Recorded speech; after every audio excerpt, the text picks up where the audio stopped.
संसार में धर्म एक ऐसा क्षेत्र है जहाँ किसी के लिए कोई पाबंदी नहीं है। कोई भी इस क्षेत्र में बराबर काम कर सकता है, महिला हो पुरुष हो।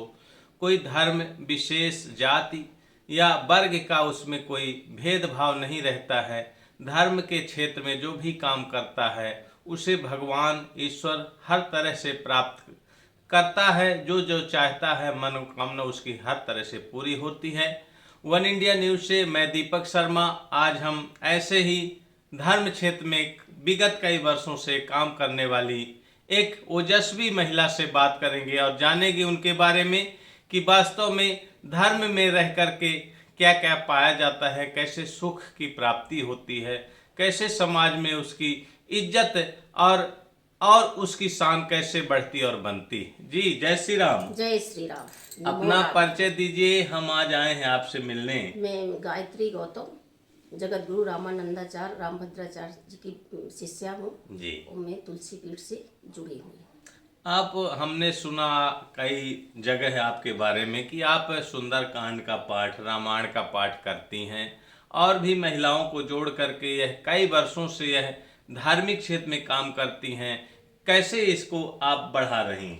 हमारे मन में ऐसे जिज्ञासा आई कि जब राम मंदिर का हुआ तो हमारे मन में आया कि हम अपने भगवान राम लला जी हमारे टेंट में बैठे हैं और लोगों को महलों में बसाए हैं। तो जब ये हुआ कि जब राम मंदिर बने तो मेरे गुरुदेव ने कहा कि घर घर राम दीप जलना चाहिए।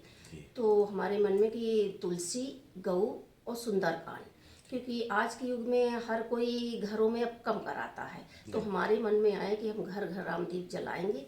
और उसकी मैंने संस्था बनाई और उसमें मेरी सखियां बहुत साथ दे रही हैं। बहुत बढ़िया काम मेरा ये 5 साल हो गए। मेरा था कि जब राम मंदिर बन जाएगा उसके बाद में अखंड रामायण करके इसका पूर्णाहुति करेंगे। राम राघव सत्संग मंडल के नाम से आपका मंडल चल रहा है। राघव सत्संग मंडल ये वैसे कहाँ से गठित है और सतना में कब से संचालित? ये तुलसी पीठ रामानंदाचार्य रामभद्राचार्य जी के मेरा वहाँ आश्रम है, वहाँ से ये गठित है। और यहाँ में 2019 से यहाँ मैंने जनवरी से चालू किया। इसमें कुल कितनी महिलाएं रहती हैं आपके साथ? वैसे तो बहुत है, लेकिन मेन मेरे इसमें करीब 15 लेडीज हैं। 15 सखियां काम करती हैं अभी तक। जैसे सप्ताह में, महीने में क्या रहता है, कितने दिन में करते हैं सुंदरकांड? वैसे तो मेरा है कि हर हफ्ते में एक दिन, मंगलवार या शनिवार, लेकिन कभी कभी तो पूरा महीना निकल जाता है। जैसे नवरात्रि आती, पूरी नवरात्रि में डेली होता है। कभी 2 जगह 2 बार हो जाता, कभी 1 बार। डेली 9 दिन चलता है। ये मठ मंदिरों में करते हैं कि घरों में करते हैं? घर में भी करते हैं, मठ मंदिर में ही। वैसे मेरा उद्देश्य घर का है। घर का? जी। क्या उद्देश्य है, मूल इसका क्या मान के करती हैं? मेरा मूल ये है कि हमारा घर ही मंदिर है प्रथम, क्योंकि मंदिरों में तो सब भगवान बैठे, वहाँ करने को उतना आवश्यकता नहीं है, क्योंकि हम मन को शांत करने के लिए मंदिर जाते।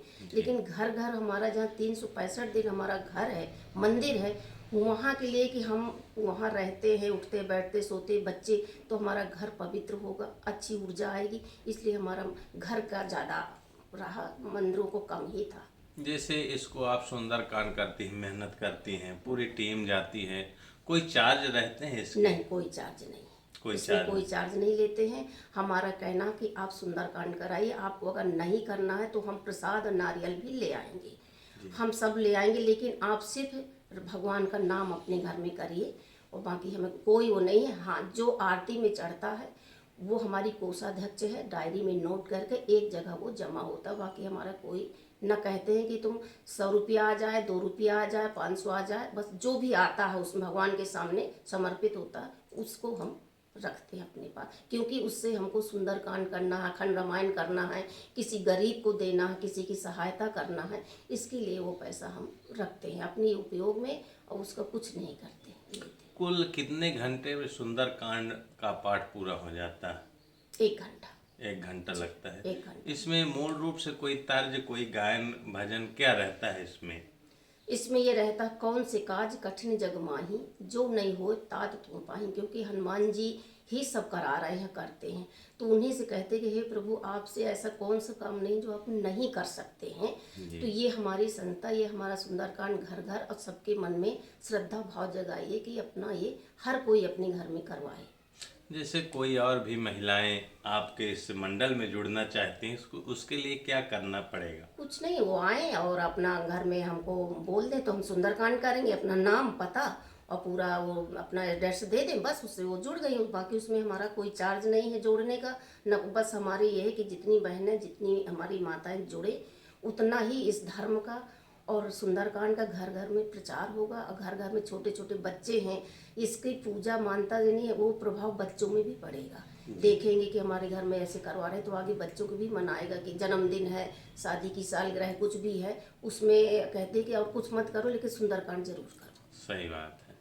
ये जैसे अभी आपने बताया, अब आगे क्या मंशा है? जैसे बहुत दिनों से आप करें 2019 से, अभी क्या मंशा है आपकी कि हम कोई बड़ा आयोजन करेंगे इसको लेकर के? अब तो भगवान राम का मंदिर भव्य बन चुका है अयोध्या में, रामलला जी का। अब क्या मंशा है बड़ा करने की आपकी? अब हमारी ये मनसा है कि पहले तो हमारा था कि अखंड रामायण करके इसको पूर्णपूर्ति करेंगे, लेकिन अब हमारे विचार में भगवान ने ऐसे प्रेरणा दिया कि अब तुम राम 9 दिन की कथा कराओ।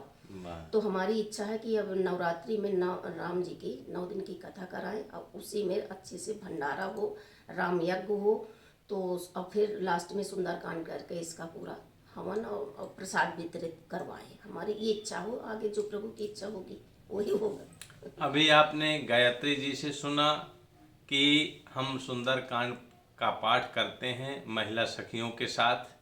यह राम सत्संग मंडल, राघव सत्संग मंडल है जो घर घर करती हैं और 2019 से यह अनवरत करती चली आ रही हैं, जहां इनको ईश्वर ने हर तरह से भर दिया है और वास्तव में धर्म के क्षेत्र में यह दिन रात भगवान की पूजा अर्चना सेवा में लगी रहती हैं। कहीं भी मठ मंदिर में कोई भी धार्मिक आयोजन कार्यक्रम होते हैं तो वहाँ बराबर अपनी सेवा भी देती हैं और सुंदरकांड के माध्यम से लोगों के धर्म के प्रति जोड़ने का पूरी तरह से काम करने में लगी हुई हैं। जैसा आपने सुना इनके मुखार बिंदु से, और भी यह बड़े बड़े आयोजन करने की अब मंशा बना चुकी हैं। वन इंडिया न्यूज से दीपक शर्मा। जय श्री राम। जय श्री राम। नमो राघवाय। नमो राघवाय।